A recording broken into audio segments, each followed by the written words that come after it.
Concert, starring Dan Bingham.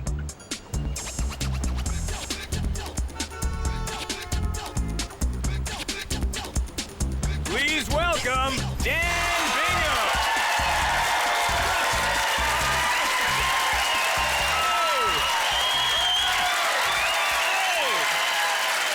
Hey guys. Thank you. Oh man. Thanks guys. That is awesome. Toronto, how you feeling tonight? I like it. It's great to be here. I am from Montreal.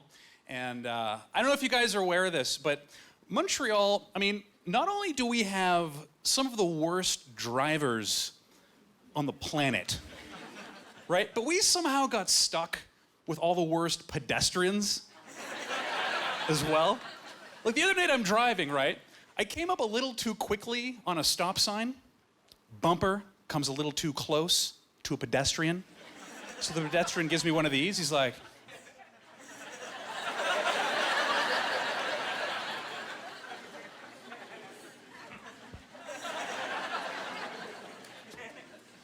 so I ran him over. So I roll over pedestrians. But it's good to be here. It's one of the best things about being a comic is I get to travel a lot. I was out in Vancouver not too long ago, and which is a very beautiful place, right? But I mentioned this to another audience in Montreal, and somebody actually yelled out at me. They're like, Vancouver. They're nothing but a bunch of granola-eating tree huggers. What am I supposed to say to that? I'm like, yeah. Fuck them. Eating healthy and loving the planet like that. What a bunch of assholes. Yeah, they should try to be more like us in Montreal. Bunch of poutine-eating chain smokers. Yeah. More like us. Bunch of smoked meat sandwich-eating pigeon kickers. I mean, what kind of cynical world do we live in where we call somebody a tree hugger like it's a bad thing, right? I mean, no one hates those two things individually. It's like trees, beautiful. Hugs, adorable. Together, oh, what a dick!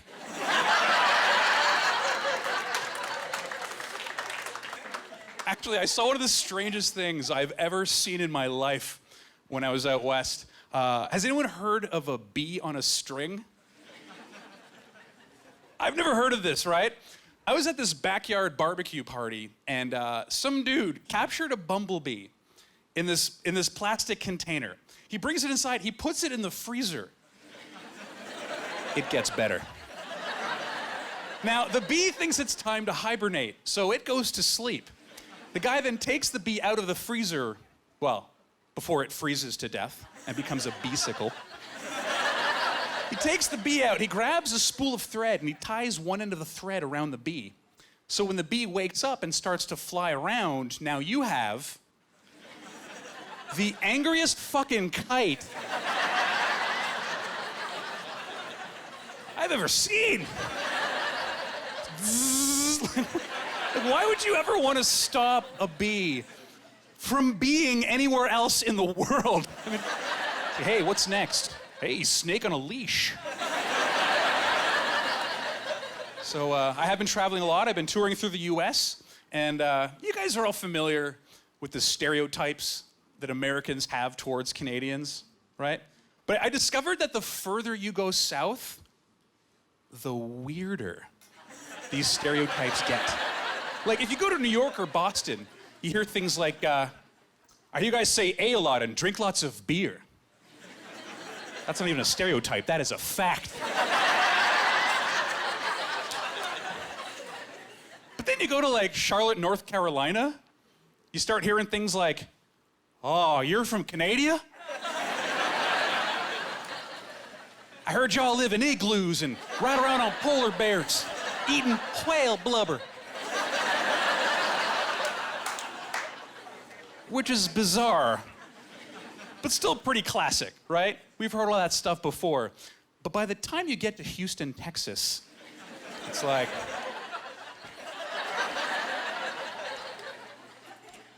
I heard every time a beaver takes a dump into a hockey helmet, a Canadian is born.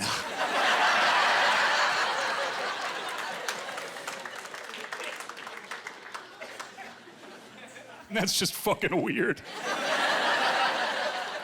Like, here's the thing. I don't expect Americans to know a lot about Canada. Like, I don't know a lot about the US, but I was at a dinner party in Southern California where I witnessed an ignorance so pure. And it deserves its own box in the periodic table of elements. We'll call it ST for stupidium.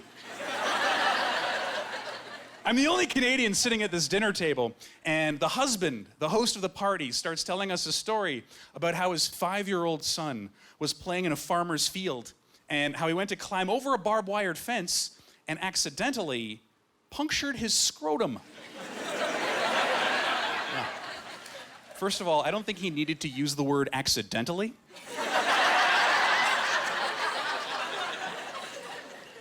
Yeah, we get it. Pretty sure little Johnny isn't trying to scratch an itch on ye old barbed-wired fence. But before he continues with the story, his wife stops him. She's like, hold on a second, honey. And then she looks out at me. So now the whole table is looking at me. She's like, you're from Canada, right? Right. Do you know what a scrotum is?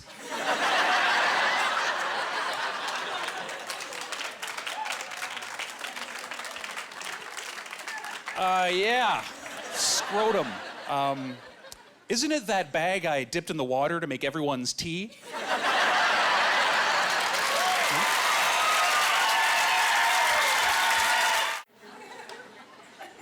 I love my coffee in the morning with breakfast. I love toast.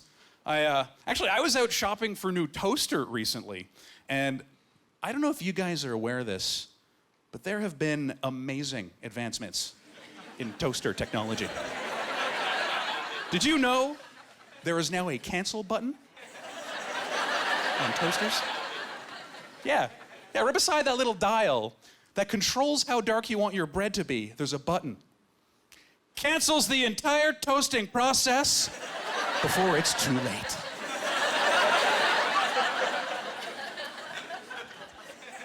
How busy are you that somewhere in between insertion and poppage, you're going,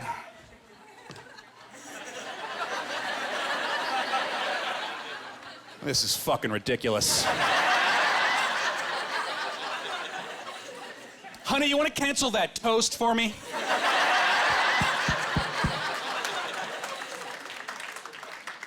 I don't have a goddamn minute. These are the same people that pull their food out of the microwave when there's only 4 seconds to go. Shut up, you all do it. It's like 6, 5, 4. Okay, get it out of there. I can't wait any longer. My Michelinas is bubbling. I can see it. Which reminds me, my grandfather is very old and he's very Scottish, and he's not exactly up to date with all the new technologies. Like, I was at a family reunion recently, and I was playing video games in the basement with my little cousin. And when I came up the stairs, he saw me doing this, right? So he looks at me, he's like, what the heck did you do to your shoulder? And he became very confused and upset when I told him that I was playing tennis with Dylan's Wii.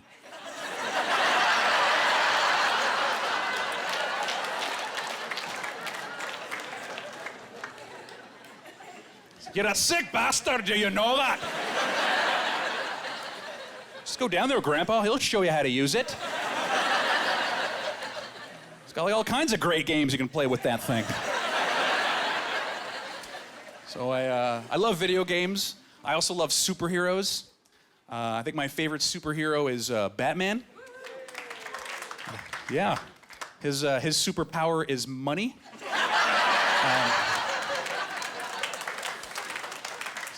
Bruce Wayne would be shit without the cash.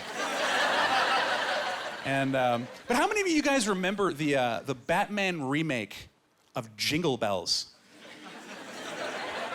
Jingle bells, Batman smells. Batmobile lost its wheel. Hey! Oh, it's very cute. And it's very clever. But does it not bother anyone that Robin laid a fucking egg?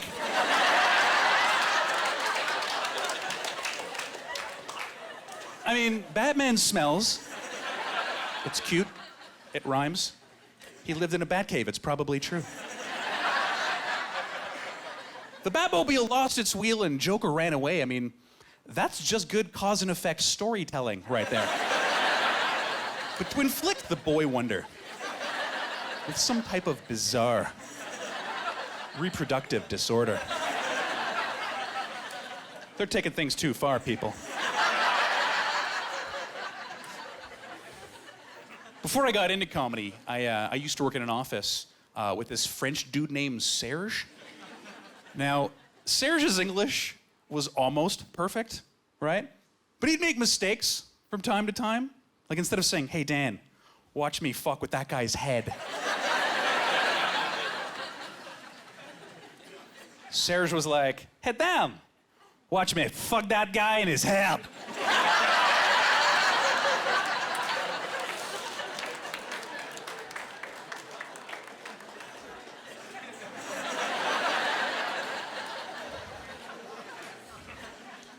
I think I'll pass, dude. I got a Michelina's lunch in the microwave, and it's coming up on 4 seconds, so... It's like minor difference in phrasing, major difference in mental imagery. So this one night I walk into a bar, and I see Serge. He's hitting on these 3 girls. He's very ambitious. And I walk over to the table with a tray of shots, and Serge gets really excited. And he turned to the girls. Now, I'm pretty sure what he meant to say was, this guy's the bomb. Or, this guy, he's the shit. What Serge actually said was, this guy, he's a shit bomb.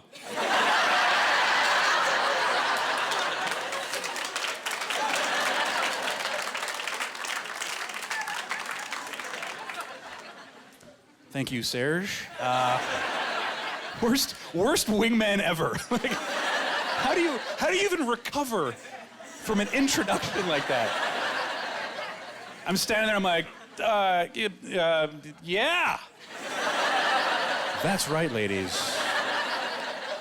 Hope you brought an umbrella.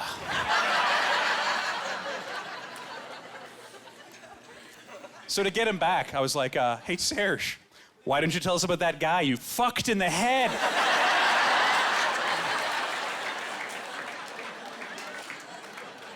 Yeah. If I'm not getting laid, you're not getting laid.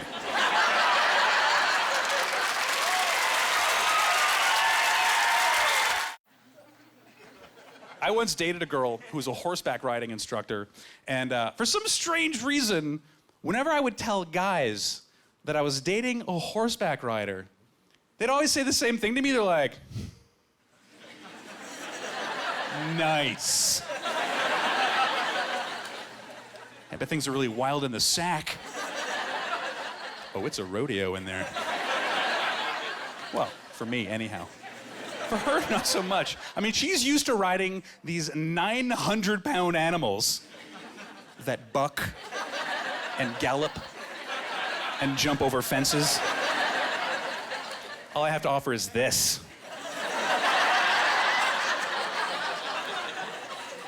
It's my big move right there. Never won a blue ribbon doing this. I apologize, sir. This is nothing personal. It's just bad seating. I mean, it had to be frustrating for her. I mean, that's kind of like taking a race car driver, putting her behind the wheel of a Zamboni.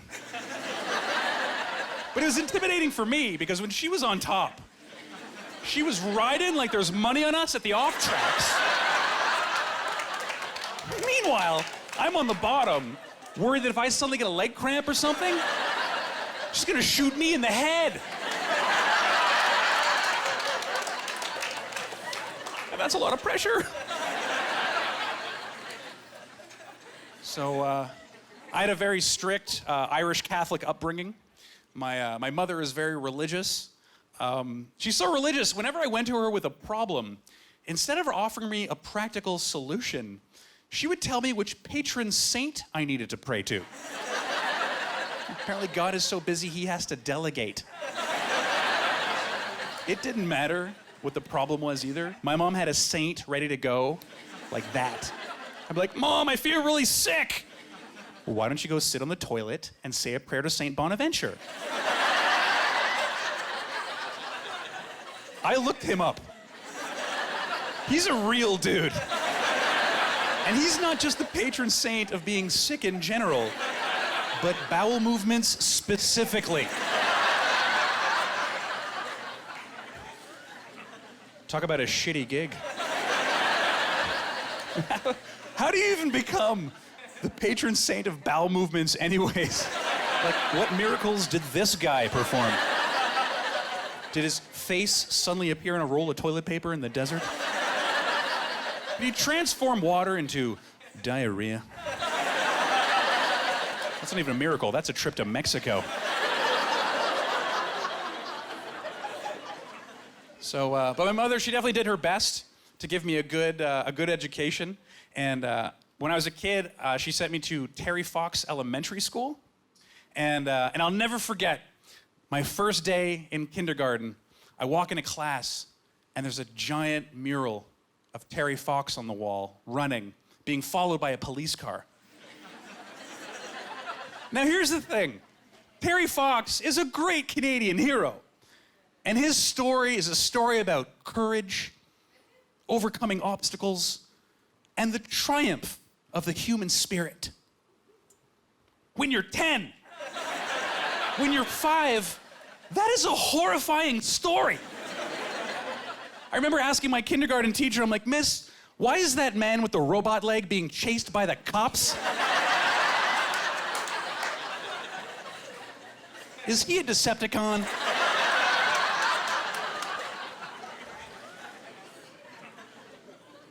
And I'll never forget, she told me, she's like, well, Terry was once a little boy with 2 good legs, just like you. But then a terrible disease started to eat one of them, and the doctors had to cut it off with a surgical saw. And that made Terry very sad. But then the doctors gave him a leg made out of metal, and do you know what he did? He started to run from one end of Canada to the other, raising money for cancer. And I'm 5 years old. I'm like, oh, really? Did he make it?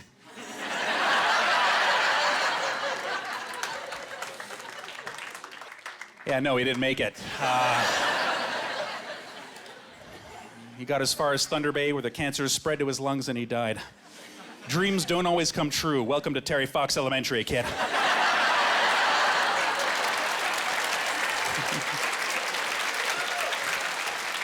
Thanks, guys. So after that, I went to a high school called Pierrefonds Comprehensive High School, or PCHS for short. And the kids had so many creative names for our school, like PCHS. They're like, oh yeah, people come here stoned. Prison camp Hitler style. Or my personal favorite, pure Canadian horse shit. That's where I went to school. And our mascot, like I played on a lot of sports teams, and our mascot was we were the Trojans. That's great. Bunch of little condoms running around. Which actually, I keep hearing these commercials on the radio advertising for Trojan condoms. You guys heard these ads? They always end with the same type of slogan. They're like, Trojan condoms. Protection you can trust. Really? How did this ever happen? Like, at what point in history did the Trojans become so trustworthy for protection? I mean, Troy got sacked and burned to the ground. The Trojans couldn't protect their own city from 40 Greeks hiding in a wooden horse. So I think they should change their slogan from protection you can trust to Trojan condoms. If the Greeks penetrate you, it's gonna burn.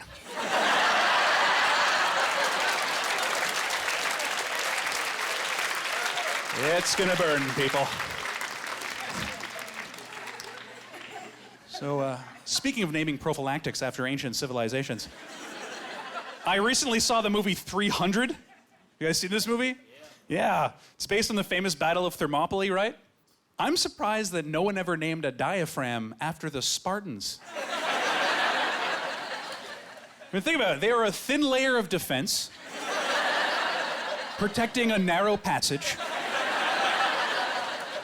from millions of enemy soldiers. Spartan diaphragms, useless against attacks from behind.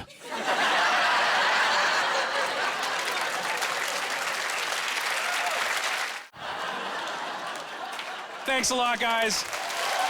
You've been an awesome crowd. We'll see you again soon. Bye-bye. Cheers, guys. Ladies and gentlemen, Dan Bingham. Thanks, guys. You were awesome. Cheers. Bye.